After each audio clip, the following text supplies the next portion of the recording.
Hello students, आज हम chemistry का एक चैप्टर सॉल्यूशन पढ़ने वाले हैं। सबसे पहले सॉल्यूशन होता क्या है? Solution is a homogeneous mixture of two or more substances. Solution एक होमोजीनियस मिक्सचर है टू या मोर देन टू सब्सटेंसेस का। अब इसका मतलब क्या हुआ? होमोजीनियस मिक्सचर क्या होता है? एक ऐसा मिक्सचर जिसके कंपोनेंट्स को अलग अलग नहीं देख सकते। यानी मान लीजिए हमने कोई दो सब्सटेंसेस मिलाए हैं, जैसे इथेनॉल एंड वाटर हमने मिलाया है, लेकिन हम उसके कंपोनेंट्स को अलग अलग नहीं देख सकते। हम बता नहीं सकते इसमें कि कौन सा एथेनॉल है एंड कौन सा वाटर है। अब types of solution on the basis of number of components. हमने कितने कंपोनेंट्स मिलाए हैं इसके बेसिस पे इसके टाइप्स। सबसे पहले बाइनरी सॉल्यूशन। बाइनरी सॉल्यूशन के कितने कंपोनेंट्स होंगे? बाइनरी नाम से पता चल रहा है, टू कंपोनेंट्स। नेक्स्ट है ternary solution. Ternary solution 3 components. इसी तरह क्वार्टरनरी नाम से अब आपको पता चल ही गया होगा, 4 कंपोनेंट्स इसमें होंगे। हमारे जो सिलेबस में गिवन है वो है बाइनरी सॉल्यूशन। बाइनरी सॉल्यूशन में दो कंपोनेंट्स होंगे। फर्स्ट कंपोनेंट सॉल्यूट एंड एक कंपोनेंट दूसरा सॉल्वेंट। अब सॉल्यूट क्या होता है एंड सॉल्वेंट क्या होता है? Solute component which dissolve in others. ऐसा कंपोनेंट जो दूसरों में घुलता है। इन द सेंस कि अगर हम किसी चीज में उसे मिलाएंगे तो वो दूसरे में घुल जाएगा, ठीक है। एंड सॉल्वेंट वो कंपोनेंट है जो दूसरों को खुद में घोलता है, दूसरों को खुद में डिजॉल्व करता है। अब ये डिसाइड होता है डाई इलेक्ट्रिक कांस्टेंट से कि कौन सॉल्वेंट बनेगा, कौन सॉल्यूट बनेगा। ये क्वांटिटी से डिसाइड नहीं होता है, ये डिसाइड होता है डाई इलेक्ट्रिक कांस्टेंट से। डाई इलेक्ट्रिक कांस्टेंट फिजिक्स में पढ़ते हैं कि जो डाइलेक्ट्रिक कांस्टेंट है वो जितना ज़्यादा होगा उतना ही अच्छा सॉल्वेंट बनेगा। अब पानी को यूनिवर्सल सॉल्वेंट क्यों बोलते हैं? पानी को यूनिवर्सल सॉल्वेंट इसलिए बोलते हैं क्योंकि उसका डाई इलेक्ट्रिक कांस्टेंट के जो होता है वो मैक्सिमम होता है। पानी का डाई इलेक्ट्रिक कांस्टेंट सबसे मैक्सिमम होता है, इसलिए वो सबसे अच्छा सॉल्वेंट होता है, यूनिवर्सल सॉल्वेंट होता है। अब नेक्स्ट हम पढ़ते हैं सॉल्यूशन किस किस तरह के हो सकते हैं। जब भी हम सॉल्यूशन के बारे में सोचते हैं तो हमें लगता है कि कोई लिक्विड सॉल्यूशन माइंड में सबसे पहले क्लिक करता है, लिक्विड सॉल्यूशन। लेकिन सॉल्यूशन सॉलिड और गैस भी हो सकते हैं। किस तरह से? लिक्विड सॉल्यूशन जिस तरह से, इसका एक एग्जाम्पल मैंने आपको पहले दिया था, एथेनॉल प्लस H2O। इसमें सॉल्ट प्लस वाटर वाला एग्जाम्पल भी आ सकता है। अब सॉलिड का जो होता है वो होते हैं एलॉय। सॉलिड के सॉल्यूशन एलॉय होते हैं, जैसे कि ब्रोंज एक एलॉय है कॉपर एंड टिन का। हम उसमें देख के बता नहीं सकते ना कि कॉपर कौन सा है और टिन कौन सा है। ये भी एक सॉल्यूशन हो गया, सॉलिड सॉल्यूशन हो गया। अब नेक्स्ट सॉल्यूशन है गैस। गैस का जो सॉल्यूशन है वो आपको पता ही होगा, एयर गैसियस सॉल्यूशन का बेस्ट एग्जाम्पल है। उसमें hydrogen, oxygen, carbon dioxide, nitrogen, कितनी सारी गैसेस होती हैं। वो एयर गैसियस सॉल्यूशन है। अब कंसंट्रेशन टर्म्स क्या होती हैं? कंसंट्रेशन टर्म्स होती हैं वो रिप्रेजेंट करती हैं अमाउंट ऑफ सोल्यूट को रिप्रेजेंट किया जाता है कंसंट्रेशन टर्म्स के अंदर। अब कंसंट्रेशन टर्म्स हमें पढ़नी है। कुछ कंसंट्रेशन टर्म्स जो हमारी सिलेबस में है वो देखते हैं, जैसे वेट बाय वेट परसेंटेज। इसमें किसका सॉल्यूट का अमाउंट देखते हैं, किसका अमाउंट देखते हैं? सॉल्यूट का अमाउंट देखते हैं। वेट ऑफ सॉल्यूट, क्योंकि वेट बाय वेट है, ऊपर भी वेट होगा नीचे भी वेट होगा। Wait of solute in gram upon weight of solution, क्योंकि सॉल्यूशन के रिस्पेक्ट में देखा जाता है। एंड परसेंटेज है इसलिए 100 से मल्टीप्लाई हो जाएगा। अब volume by volume. Next concentration terms. अब इसमें क्या हो जाएगा? वॉल्यूम ऑफ सॉल्यूट, क्योंकि हम सॉल्यूट को देखते हैं, इसमें सॉल्यूट की अमाउंट के रिप्रेजेंट किया जाता है। Volume of solute upon volume of solution, ये हो जाएगा ml में, ये हो जाएगा ग्राम में। CGS यूनिट लेते हैं इनटू 100, क्योंकि परसेंटेज है। Now next weight by volume. अब ये तो आप खुद भी कर सकते हैं। वेट दिया है ऊपर, weight of solute, so weight, मैंने वॉल्यूम ग्राम में लिख दिया, ml। वेट ऑफ सॉल्यूट ये ग्राम में होता है, अपॉन वॉल्यूम ऑफ सॉल्यूशन ये ml में हो जाएगा, इनटू 100 क्योंकि परसेंटेज है। नाउ हमारी नेक्स्ट जो कंसंट्रेशन टर्म्स है मोलैरिटी एंड मोलैलिटी, इस पे मैंने सेपरेट वीडियो भी बनाया हुआ, आप देख सकते हैं। Molarity, number of moles of solute in 1 litre solution. 1 litre solution में कितने सोल्यूट के मोल्स प्रेजेंट हैं, इसे मोलैरिटी बोलते हैं। अब सबसे पहले तो यही होता है कि मोल्स कैसे निकाले जाएंगे। सो मोल्स निकालने का given mass upon molecular weight, ये फॉर्मूला होता है। जितना भी मास हमें दिया हुआ होता है अपॉन मॉलिक्यूलर वेट। जैसे कि एक एग्जांपल ले लेते हैं। एग्जांपल में हमें दिया गया है ऑक्सीजन के 64 ग्राम, इसमें मोल्स निकालने हैं। सो मोल्स कैसे निकालेंगे, given mass upon molecular weight. Given mass कितना है 64 एंड मॉलिक्यूलर वेट कितना होता है 16। सो ये हमने निकाल लिए हैं 4 मोल्स, ठीक है। इस तरीके से मोल्स निकाले जाते हैं। सो आप इसे देख सकते हैं कि बिल्कुल बेसिक है। मोलैरिटी क्या होता है, number of moles of solute in 1 litre solution. So molarity का फॉर्मूला किस तरह होगा, number of moles of solute upon volume of solution in litre. अब मेरी जो पर्सनल ट्रिक है वो क्या है कि इसकी यूनिट याद रखिए, moles per litre. And moles per litre जब आप याद रखेंगे, मोल्स हम किसके बेसिस पे देखते हैं, सॉल्यूट के बेसिस पे देखते हैं सारी कंसंट्रेशन टर्म्स। अपॉन लीटर ये सॉल्यूशन का होता है, ठीक है। सो सॉल्यूट के मोल्स, सॉल्यूशन इन लीटर। अब अगर हमें ml में दिया हो, मिली लीटर में दिया हो, तो यूनिट कन्वर्जन करेंगे। एंड इसी फॉर्मूला में, ये जो फॉर्मूला है इसमें 1000 से मल्टीप्लाई कर देंगे। समझ में आ गया, अगर ml में दिया हुआ होगा तो लीटर में कन्वर्ट करेंगे, 1000 से ऊपर मल्टीप्लाई कर देंगे। नेक्स्ट है मोलैलिटी। इसमें क्या होता है, moles of solute in 1 kg। ये एक स्पेशल कंसंट्रेशन टर्म्स है जिसमें अपॉन में हम लेते हैं सॉल्वेंट, ना कि सॉल्यूशन, ठीक है। सॉल्वेंट लिया जाता है। अब मोलैलिटी को हम स्मॉल m से डिनोट करते हैं। मोलैलिटी क्या होगी, number of moles of solute, number of moles of solute upon kg में सॉल्वेंट, ठीक है। अब यूनिट क्या हो जाएगी इसकी, मोल्स पर kg। सो इसको भी आप इसी तरीके से याद रखें, मोल्स पर kg, मोल्स का सॉल्यूट, एंड ये मोलैरिटी क्या है, मोल्स का सॉल्यूट। एंड मोलैलिटी क्या है, इसमें सॉल्वेंट लिया जाता है, सो हम सॉल्वेंट ले लेंगे। अब जो इसका ग्राम में दिया हुआ हो सॉल्वेंट, क्योंकि केजी में लेते हैं, ग्राम में दिया हो तो वही कन्वर्जन फॉर्मूला में हम मल्टीप्लाई कर देंगे 1000 से। समझ में आया। चलिए अब नेक्स्ट करते हैं। नेक्स्ट है मोल फ्रैक्शन, कंसंट्रेशन टर्म है मोल फ्रैक्शन, इसको जाई से रिप्रेजेंट किया जाता है। अब मोल फ्रैक्शन, इसको ध्यान से समझना होगा क्योंकि इसके जो नेक्स्ट एप्लीकेशंस होंगे पूरे चैप्टर में काम आएंगे। सो मोल फ्रैक्शन देखिए, एक कंटेनर लिया है, कंटेनर में कोई 2 कंपोनेंट्स प्रेजेंट है, एक कंपोनेंट ए, एक कंपोनेंट बी। मान लीजिए कंपोनेंट ए के जो मोल्स हैं वो हैं Na moles and component B के मोल्स Nb मोल्स। अब अगर हमें मोल फ्रैक्शन निकालना है ए के रेस्पेक्ट में तो हम क्या लिखेंगे, Na के मोल्स अपॉन टोटल मोल्स कितने होंगे, Na प्लस Nb के सारे मोल्स मिला के टोटल मोल्स होंगे। ये हो गया जाई ए का फॉर्मूला। अब जाई बी हमें लिखना है तो क्या लिखेंगे, moles of B upon total moles Na plus Nb, ये हो जाएगा जाई बी का फॉर्मूला, ठीक है। ये हो जाएगा जाई बी का फॉर्मूला। अब आपको जो बात तो ध्यान रखनी है कि जाई ए और जाई बी, इनका एडिशन, इनका सबमिशन होता है 1, ठीक है, यूनिटी 1 होता है। अब इसी से हम ये निकाल सकते हैं, बट पहले इसको मैं आपको डिराइव करके बताती हूँ।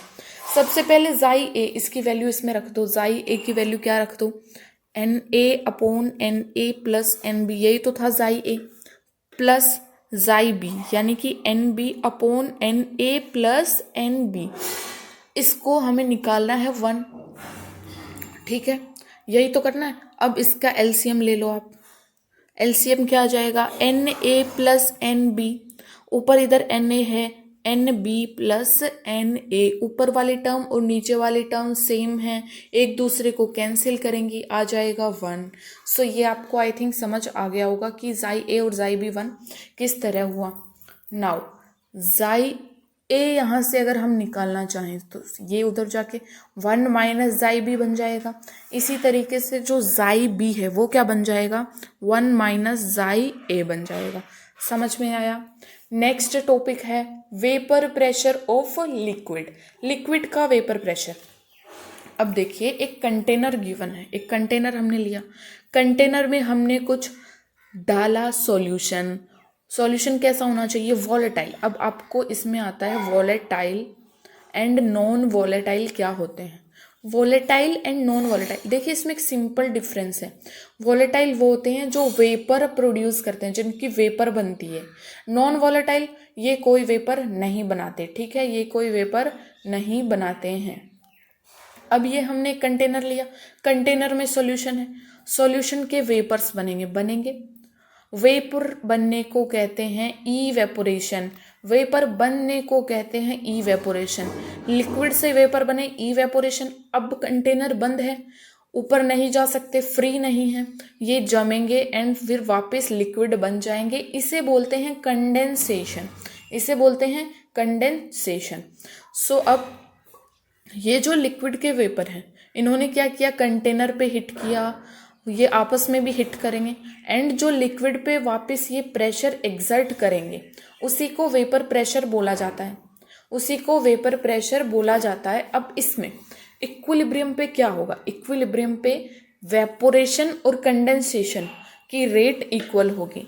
So rate of evaporation, rate of evaporation is equals to rate of condensation होगा।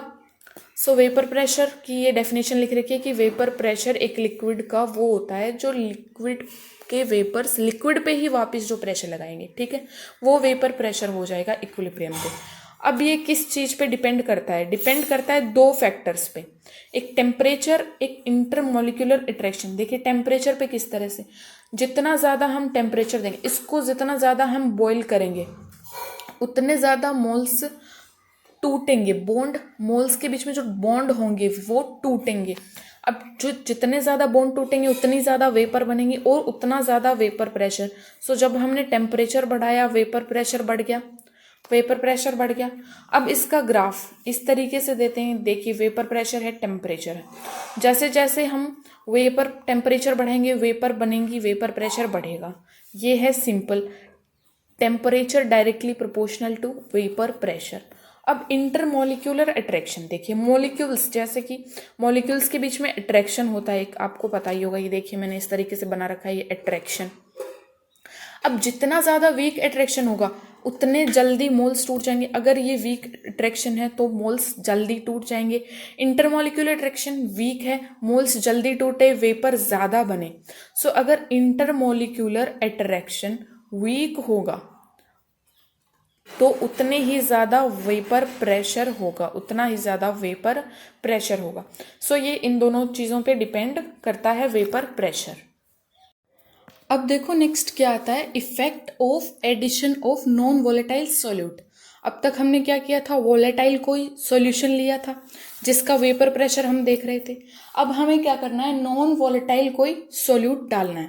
अब जैसे कि हम मान लेते हैं, इसमें देखिए ये मैंने लिया हुआ है वोलेटाइल सॉल्यूट, वोलेटाइल सॉल्यूट है, वॉलेटाइल सॉल्वेंट है, वॉलेटाइल सॉल्वेंट है, वॉलेटाइल सॉल्वेंट है। अब इसमें मैंने ऐड किया कुछ non volatile solute, non volatile solute, ये यहाँ पर नॉन वॉलेटाइल सॉल्यूट आ चुका है। पहले कुछ सॉल्वेंट था, मान लीजिए कि H2O था, लिक्विड H2O हमने लिया हुआ था, जो कि क्या होता है? वॉलेटाइल होता है। अब नॉन वॉलेटाइल इसमें डाला गया है।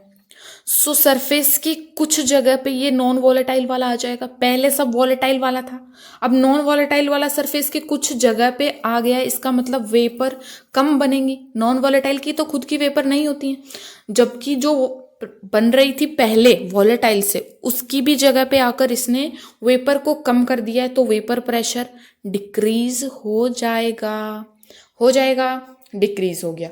इसका एग्जाम्पल हम लेते हैं, जैसे कि कुछ प्योर सॉल्वेंट हमने लिया है ए। अब pure solvent, pressure of A, and ये नोट लगाते हैं प्योर। सो देखिए pressure of A at pure position, so vapour pressure of pure solvent हो गया। ये पी नोट ए से हम डिनोट करते हैं, ठीक है। अब हमने इसमें कुछ नॉन वॉलेटाइल सॉल्यूट डाला है, मान लीजिए बी, ठीक है। नॉन वॉलेटाइल है, पहले ए था, यहाँ पे सब जगह पे ए है, उसके बाद में बी आ गया, यहाँ पे बी देखिए, बी बीच बीच में आ गया है सरफेस पे, क्योंकि सरफेस वाले ही तो निकल के वेपर प्रेशर बनाते हैं, वही तो वेपर बनाते हैं, उन्हीं का वेपर प्रेशर होता है। अब बी वाला भी आ चुका है। अब देखिए क्या करेंगे, अब जो पी नोट ए था प्योर वाला, अब वो क्या बन चुका है, पी ए बन चुका है, पी ए का मतलब सॉल्यूशन का।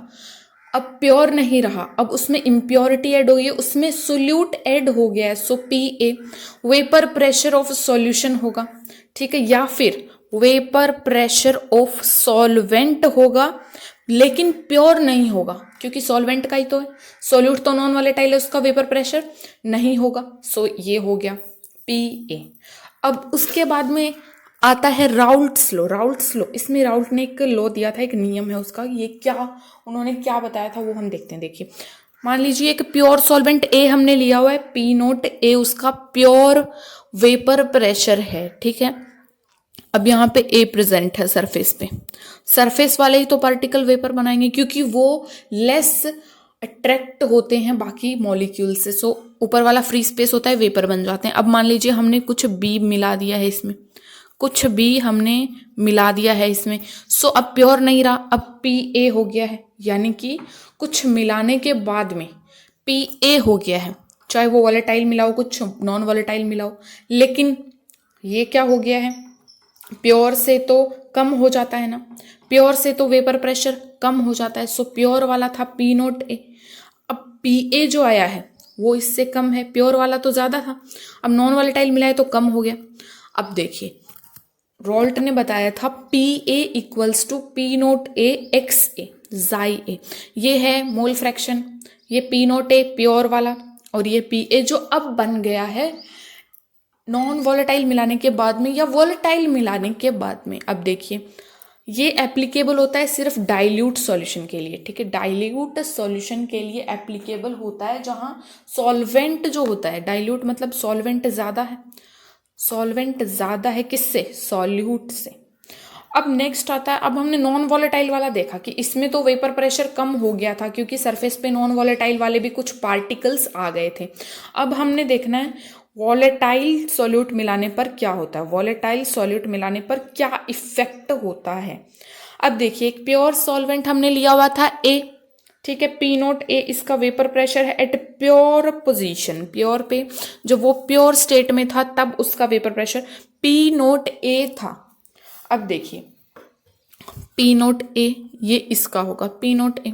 अब हमने कुछ वॉलेटाइल सॉल्यूट मिला दिया, मान लीजिए वॉलेटाइल सॉल्यूट हमने मिलाया है बी, जब तक हमने इसे नहीं मिलाया था तब तक इसका कुछ प्योर वेपर प्रेशर रहा होगा, पी नोट बी रहा होगा, लेकिन अब इसमें हमने ऐड कर दिया है, तो मान लीजिए यहाँ पे बीच बीच में बी के भी सरफेस पे पार्टिकल्स आ चुके हैं। अब क्या होगा, इसका भी कम हो जाएगा वेपर प्रेशर, इसका खुद का कम हो जाएगा प्योर से। So total vapour pressure, total pressure क्या हो जाएगा, P A plus P B, बाद में मिलने वाला प्रेशर है। देखिए प्योर नहीं है, नोट नहीं लगा हुआ है, इस पे ध्यान रखिएगा, पी नोट ए और पी नोट बी नहीं है, P A plus P B है, यानी कि बाद वाला प्रेशर जो मिक्सिंग के बाद में बन गया है। अब राउल्ट लॉ में क्या होता है, राउल्ट लॉ में होता है पी ए को हम क्या लिख सकते हैं, पी नोट ए एक्स ए या जाई ए जो भी आप बोले, प्लस पी बी को क्या लिख सकते हैं, पी नोट बी जाई बी लिख सकते हैं। सो ये हो गया टोटल वेपर प्रेशर, किसका? वॉलेटाइल सोल्यूट मिलाने के बाद में वेपर प्रेशर जो है वो बढ़ जाता है, क्योंकि बी वाला यानी कि ये दूसरे वाला सोल्यूट वॉलेटाइल है, सो ये भी अपने कुछ प्रेशर बनाएगा। नाउ नेक्स्ट आते हैं कोलिगेटिव प्रॉपर्टीज पे। देखिए, कोलिगेटिव प्रॉपर्टीज ऐसी प्रॉपर्टीज होती हैं जो नंबर ऑफ सॉल्यूट पार्टिकल्स पे डिपेंड करती हैं। किस पे डिपेंड करती हैं? नंबर ऑफ सॉल्यूट पार्टिकल्स पर डिपेंड करती हैं। ठीक है, अब देखिए, जब एक्सपेरिमेंट्स किए गए तो 4 कोलिगेटिव प्रॉपर्टीज मिली। ऐसी 4 प्रॉपर्टीज थी जो नंबर ऑफ सॉल्यूट पे डिपेंड कर रही थी। वो 4 कौन सी हैं? पहला RLVP, relative lowering of vapour pressure. Second जो थी वो थी elevation in boiling point. Third थी freezing depression in freezing point में डिप्रेशन। ठीक है, एंड चौथी जो थी वो ऑस्मोटिक प्रेशर। ये 4 ही थी जिसको नंबर ऑफ सोल्यूट पे डिपेंड कर रही थी।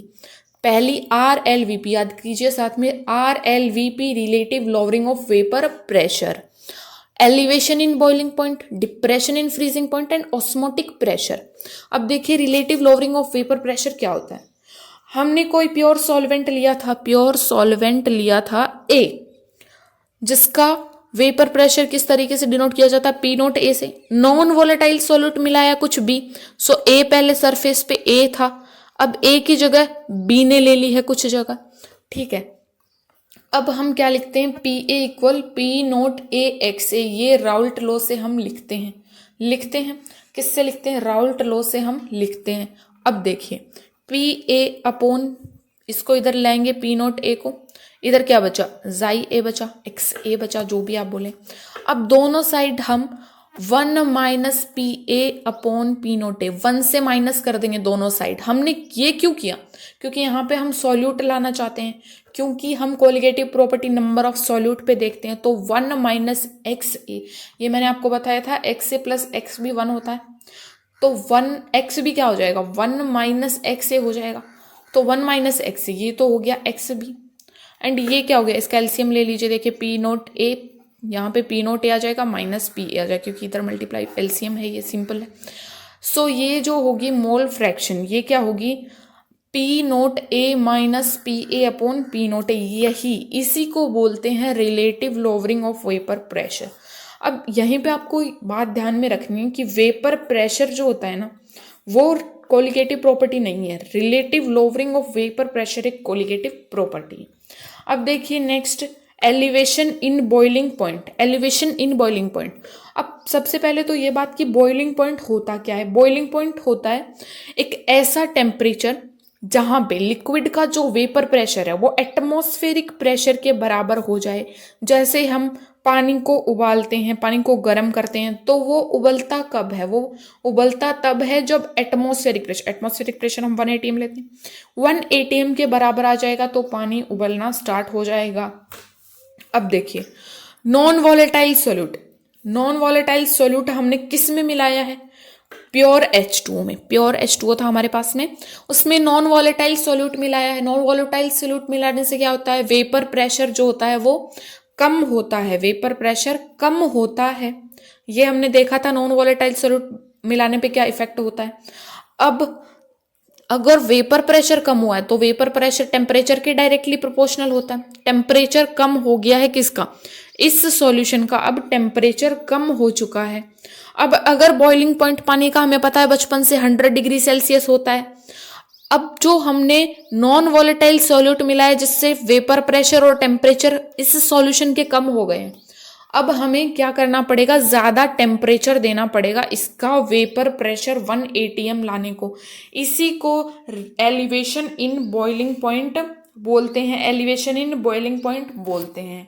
ठीक है, अब देखिए नेक्स्ट, इसका जो ग्राफिकल रिप्रेजेंटेशन है वो हम किस तरीके से करते हैं। ये देखिए, 1 atm वेपर प्रेशर पर कोई चीज बॉइल करनी है हमें और उसका प्रेशर 1 atm लाना है। तो मान लीजिए जब तक हमने सॉल्वेंट में कुछ नहीं मिलाया था, तो यहाँ पे कुछ इस तरीके से, यानी कि हमने जब इतना टेम्परेचर दिया तब क्या हुआ? 1 atm आया इतने टेम्परेचर पे। ठीक है। अब हमने क्या किया, ये कहाँ से शुरू किया था, जब इसका वेपर प्रेशर इतना था, ठीक है। अब अगर हमने नॉन वॉलेटाइल मिलाया मतलब वेपर प्रेशर कम हो गया, मान लीजिए कुछ इतना हो गया वेपर प्रेशर। अब हमें क्या करना पड़ेगा, टेम्परेचर ज़्यादा देना पड़ेगा, ज़्यादा देना पड़ेगा कि नहीं। सो ये वाला तो है, ये किसका है, सॉल्वेंट का है, लिक्विड सॉल्वेंट का है, और ये सॉल्यूशन का है, जब हमने मिला दिया था इसमें नॉन वॉलेटाइल सॉल्यूट, सो टेम्परेचर ज़्यादा देना पड़ा था। ये वाला टेम्परेचर, ये टेम्परेचर है इनिशियल टेम्परेचर, ये टेम्परेचर है फाइनल टेम्परेचर, एंड इनके बीच का जो टेम्परेचर होता है उसे बोलते हैं delta T B. Delta T B ही होता है elevation in boiling point. Boiling point अब बढ़ गया है, समझ में आया। इसका फॉर्मूला है delta T B, directly proportional होता है मोलैलिटी के। एम में यहाँ पे क्या है, मोलैलिटी, स्मॉल एम से मोलैलिटी होता है, मोलैलिटी, मोलैलिटी के डायरेक्टली प्रोपोर्शनल है। प्रोपोर्शनैलिटी हटाएंगे तो एक कांस्टेंट आएगा, के बी कांस्टेंट आएगा, फॉर्मूला हो जाएगा delta T B equals to K B M. अब क्वेश्चन में के बी की वैल्यू हमें गिवन होती है, मोलैलिटी हम निकाल सकते हैं, इस तरीके से डेल्टा टी बी आ जाएगा। अब नेक्स्ट आता है, नेक्स्ट कोलिगेटिव प्रॉपर्टी होती है depression in freezing point. Depression in freezing point, देखिए सबसे पहले तो फ्रीजिंग पॉइंट क्या होता है, फ्रीजिंग पॉइंट क्या होता है, जमना, किसी चीज को फ्रीज करना। फ्रीज कब होगा, जब वेपर प्रेशर, जो लिक्विड का वेपर प्रेशर है वो सॉलिड के वेपर प्रेशर के बराबर हो जाए। लिक्विड का वेपर प्रेशर, लिक्विड सॉल्वेंट का जो वेपर प्रेशर है वो सॉलिड के वेपर प्रेशर के इक्वल हो जाए, उसी को बोलते हैं डिप्रेशन इन फ्रीजिंग पॉइंट। अब देखिए, नॉन वॉलेटाइल सॉल्यूट डालने पर सॉल्यूशन का फ्रीजिंग पॉइंट कम हो जाएगा। किसी सॉल्वेंट में, उसी तरीके से हमने कंटेनर लिया है, सॉल्वेंट में नॉन वॉलेटाइल कुछ ऐड किया है तो उसका वेपर प्रेशर कम हो गया है, वेपर प्रेशर कम हो गया है, टेम्परेचर कम हो गया है, इससे फ्रीजिंग पॉइंट पर भी इफेक्ट पड़ता है, फ्रीजिंग पॉइंट इसका कम हो जाता है। जैसे कि वाटर का ही एग्जाम्पल है, 0 डिग्री सेल्सियस पर अगर कोई भी सॉल्वेंट उबल रहा था तो अब वो -1 या -2 -3 पे फ्रीज हो रहा था, तो -1 -2 -3 पे फ्रीज होगा, समझ में आया।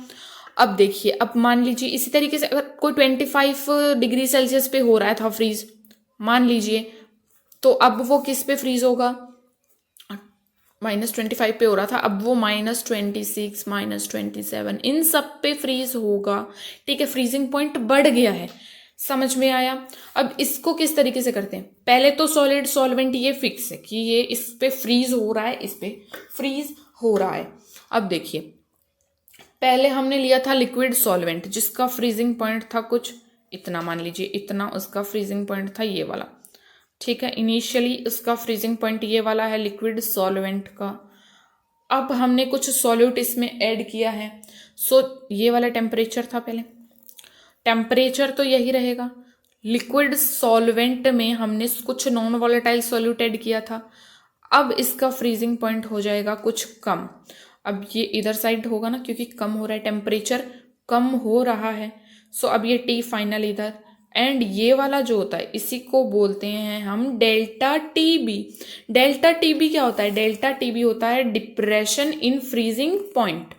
अब जो T F, delta T B नहीं, T F, delta T F depression in freezing point, so delta T F क्या हो जाएगा, मोलैलिटी के डायरेक्टली प्रोपोर्शनल, उसी की तरह मोलैलिटी के डायरेक्टली प्रोपोर्शनल है, एंड डायरेक्टली प्रोपोर्शनल की प्रोपोर्शनलिटी हटाएंगे तो एक कांस्टेंट के एफ एम आएगा, same to same elevation in boiling point के जैसा है कि नहीं है। अब देखिए नेक्स्ट हम जो कोलिगेटिव प्रॉपर्टी पढ़ते हैं, ऑस्मोटिक प्रेशर। ऑस्मोटिक प्रेशर में क्या होता है, pressure exerted on a solution due to inward flow of solvent during osmosis. देखिए ये थोड़ा एनसीईआरटी की लैंग्वेज है, इसमें इस तरीके से होगा, एक ऑस्मोसिस में सेमी परमिएबल मेम्ब्रेन प्रेजेंट होती है, सेमी परमिएबल मेम्ब्रेन है, ठीक है। यहाँ पे मान लीजिए कोई सॉल्वेंट है H2O, इधर कोई सॉल्यूट है, मान लीजिए हमें मिलाना है ग्लूकोज, ठीक है। सो ग्लूकोज हमें मिलाना है, ये है सॉल्यूट, इसकी कंसंट्रेशन कम होगी, ये ज़्यादा कंसंट्रेटेड होगा, इधर पानी कम होगा, इधर पानी ज़्यादा है। पानी क्या करेगा, इधर से इधर आएगा, हायर कंसंट्रेशन से लोअर कंसंट्रेशन में जाएगा, and semi permeable membrane solvent particles को मूव होने देगी। अब देखिए इसके लिए फॉर्मूला है P इज इक्वल CRT। अब P जो होता है वो प्रेशर होता है, ठीक है। C molar concentration of solution, molar concentration, देखिए मोलर कंसंट्रेशन मतलब मोलैरिटी है। R जो होता है गैस कांस्टेंट होता है, एक कांस्टेंट। T जो है टेम्परेचर होता है, गिवन होगा। सो इस तरीके से हम निकाल सकते हैं प्रेशर को, या फिर इनमें से कुछ भी अगर पूछा जाए तो हम निकाल पाएंगे इस फॉर्मूले से। अब देखिए एक सॉल्यूशन दिया हुआ है A, एक सॉल्यूशन इधर है B। अब देखिए अगर ये कंसंट्रेशन B वाला है, ये A वाला है, अगर B से इधर जा रहा है सेमी परमिएबल मेम्ब्रेन, ये बीच में लगी हुई है सेमी परमिएबल मेम्ब्रेन, अगर ये वाला सॉल्यूशन इधर से यहां मूव कर रहा है, मतलब CB में क्या ज्यादा है, सॉल्वेंट ज्यादा है कि नहीं। CA में क्या है, सॉल्यूट ज्यादा है, सॉल्वेंट ही तो मूव करेंगे, मतलब ये सॉल्वेंट इधर जा रहा है, समझ में आया। CB में सॉल्वेंट ज्यादा है, इधर मूव कर रहा है, CA में सॉल्यूट ज्यादा। एंड कोलिगेटिव प्रॉपर्टीज में हम क्या देखते हैं, सॉल्यूट देखते हैं। सो अब क्या हो जाएगा, CA ग्रेटर देन CB, इस तरीके से इसमें सॉल्यूट ज्यादा है, इसमें सॉल्यूट कम है। सो P इक्वल्स टू CRT होता है। सो CA माइनस CB रख देंगे एंड RT। ये हो गई हमारी कोलिगेटिव प्रॉपर्टीज। बट इनमें क्या होता है, एक्सपेरिमेंटली एंड जो एक्सपेरिमेंट हम करते हैं एंड थ्योरेटिकली वैल्यूज में आते हैं डिफरेंस। ये डिफरेंस ना आए इसके लिए हम पढ़ते हैं want Hoff factor. Want Hoff factor को आयोटा से डिनोट करते हैं। एंड ये क्या होता है, वांट होफ फैक्टर किसके लिए डिफाइन होता है, क्यों डिफाइन होता है, कैसे डिफाइन होता है, ये देखते हैं। ये होता है इलेक्ट्रोलाइट्स के लिए। इलेक्ट्रोलाइट्स क्या होते हैं, किसी भी सॉल्वेंट में जाने पर अपने आयंस में टूटने वाले सब्सटेंसेस होते हैं इलेक्ट्रोलाइट्स। ये किसी भी सॉल्वेंट में जाएंगे और अपने आयंस में टूट जाएंगे, ये इलेक्ट्रोलाइट्स होते हैं, ठीक है। अब मान लीजिए हमने कोई सॉल्यूशन लिया हुआ है, ठीक है, जैसे कि हमने कोई 1 kg H2 मैंने लिया हुआ है सॉल्यूशन, इसमें हमने 1 मोल NaCl डाल रहे हैं। अब थ्योरेटिकली क्या होगा, डेल्टा टी भी हमने क्या पढ़ा था, एलिवेशन इन बॉइलिंग पॉइंट निकालना है मान लीजिए कोई, तो डेल्टा टी भी हमने पढ़ा था, KBM पढ़ा था। अब M क्या था, मोलैलिटी। एंड मोलैलिटी क्या होता है, याद कीजिए, सॉल्यूट के जो मोल हैं अपॉन 1 kg सॉल्वेंट। सॉल्यूट का मोल 1 है, 1 kg, देखिए 1 kg मैंने इसीलिए लिखा है क्योंकि हम इसे kg में लेते हैं, तो सॉल्वेंट kg में 1 kg सॉल्वेंट मैंने लिया है। 1/1 हो जाएगा एंड इसका kb क्या आ जाएगा, theoretical elevation in boiling point आ जाएगा। लेकिन एक्सपेरिमेंटली जब देखा गया तो देखा गया कि ये क्या आता है, kb इंटू 2/1, 2 kb आता है। अब 2 कैसे आया वो बताने के लिए वांट होफ फैक्टर है। सो ये टूटा होगा Na plus and Cl minus में। पहले ये 1 मोल था, 1 मोल NaCl था, अब 1 मोल इसका बन गया है, 1 मोल इसका बन गया है। सो 2 मोल NaCl बन गए हैं, तो 2 kb आ जाएगा इसका। इसलिए हम वांट होफ फैक्टर को डिफाइन करते हैं, ठीक है। अब देखिए जो वांट होफ फैक्टर है वो क्या बताता है, हमें ये बताता है कि जो सॉल्यूट पार्टिकल है, जो हमने बाद में जो सॉल्यूट पार्टिकल डाला था, उसकी जो इनिशियल कंसंट्रेशन है उसके कितने टाइम अब सॉल्वेंट के जाने के बाद में वो बन चुका है, यानी कितने इलेक्ट्रोलाइट्स में वो टूट चुका है। अब देखिए स्ट्रॉन्ग इलेक्ट्रोलाइट्स और वीक इलेक्ट्रोलाइट्स के लिए इसके केसेस डिफरेंट होते हैं। स्ट्रॉन्ग इलेक्ट्रोलाइट क्या होते हैं, जो पूरे अपने आयंस में टूट जाते हैं, सॉल्वेंट में जाएंगे और कंप्लीटली डिसोसिएट हो जाएंगे आयंस के अंदर, वो होते हैं स्ट्रॉन्ग इलेक्ट्रोलाइट। अब मान लीजिए हमने NaCl का एग्जांपल लिया है।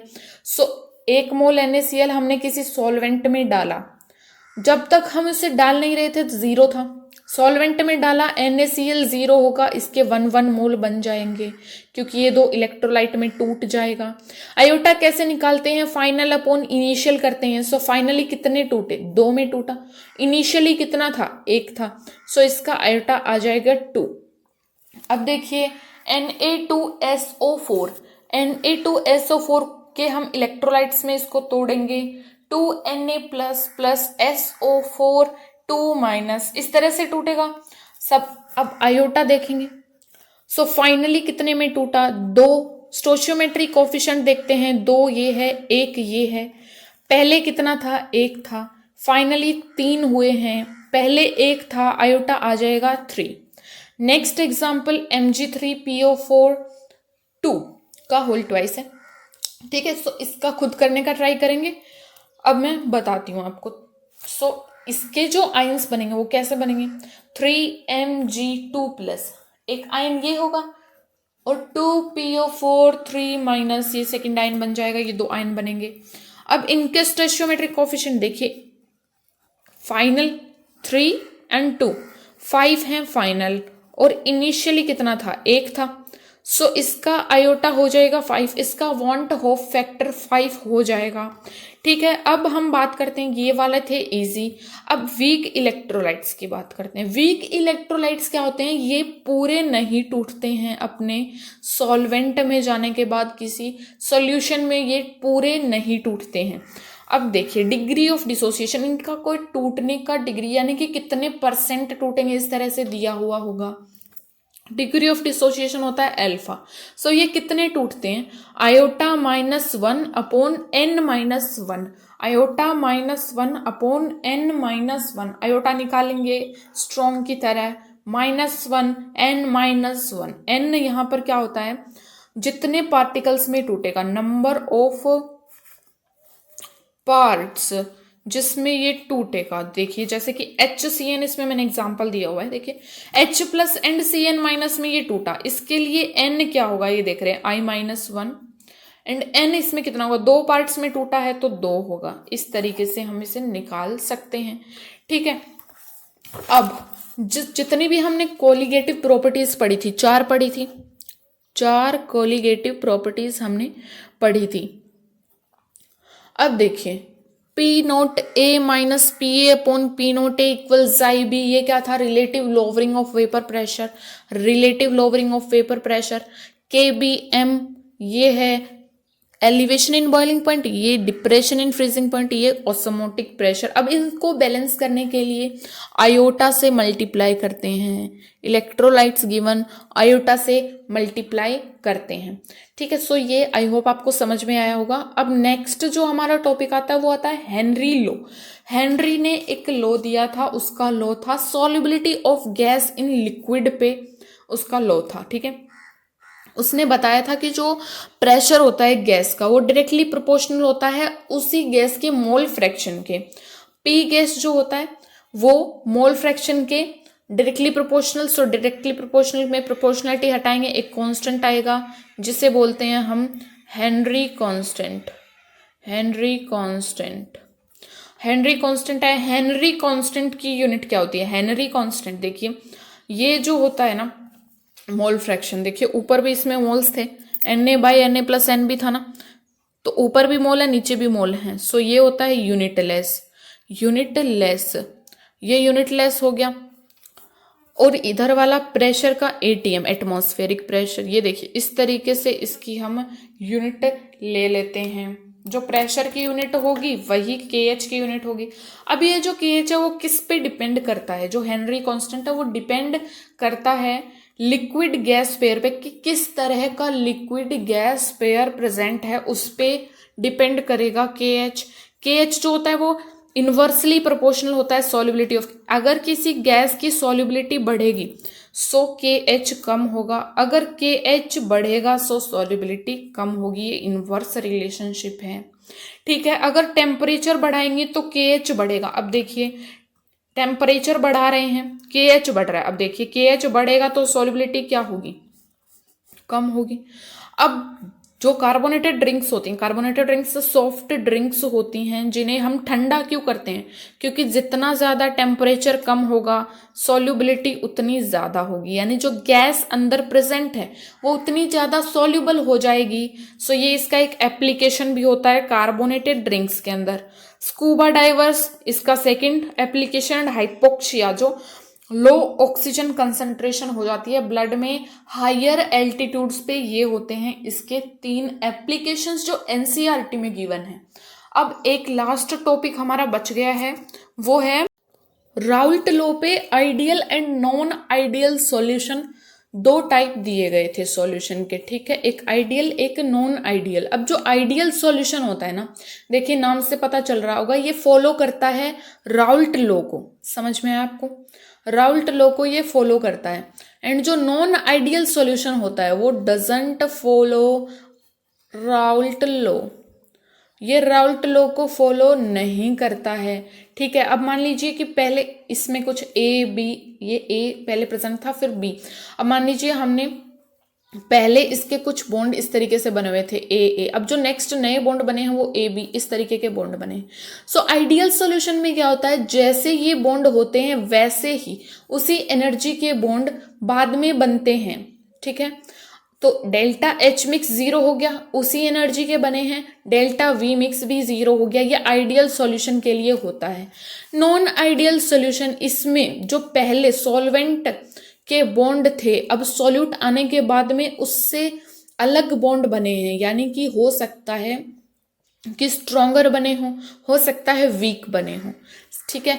Delta H mix equals to naught equals to 0 and V mix naught equals to 0, इसमें कुछ अलग आएंगी वैल्यूज। सो अगर स्ट्रॉन्ग बना है अगर वीक बना है, इसके बेसिस पे नॉन आइडियल सॉल्यूशन के होते हैं 2 टाइप्स, एक पॉजिटिव डेविएशन एक नेगेटिव डेविएशन। पॉजिटिव डेविएशन देखिए, पॉजिटिव डेविएशन इसमें सॉल्वेंट के जो पहले जो बॉन्ड्स बने हुए थे ना वो थे स्ट्रॉन्ग, एंड बाद में जो बने हैं सॉल्यूट मिक्स करने के बाद में जो बॉन्ड बने हैं वो बने हैं वीक। इसका एग्जाम्पल H2O प्लस C2H5OH यानी पानी एंड एथेनॉल हमने मिक्स किया है, ये पॉजिटिव डेविएशन का एग्जाम्पल है। इसी तरीके से नेगेटिव डेविएशन, इसमें क्या होता है, जो सॉल्वेंट हमने जो सॉल्वेंट लिया हुआ था उसमें जो बॉन्ड पहले प्रेजेंट थे, अब जो नए बॉन्ड्स बने हैं सॉल्यूट मिक्स करने के बाद में वो स्ट्रॉन्ग बॉन्ड्स बने हैं, ये नेगेटिव डेविएशन है कि बाद वाले स्ट्रॉन्ग बन गए, नेगेटिव डेविएशन हो गया। एग्जाम्पल है इसका H2O प्लस HNO3, एनसीईआरटी में गिवन एग्जाम्पल्स हैं, ठीक है। अब देखिए इसमें डेल्टा एच मिक्स पॉजिटिव होता है, पॉजिटिव डेविएशन में वी मिक्स भी पॉजिटिव, इसमें नेगेटिव एंड नेगेटिव। सो यहाँ पे होता है चैप्टर कंप्लीट। मैंने इसमें सारे कॉन्सेप्ट्स बता दिए हैं जो भी एनसीईआरटी में प्रेजेंट लिखे हुए हैं। Thanks for watching, subscribe for more.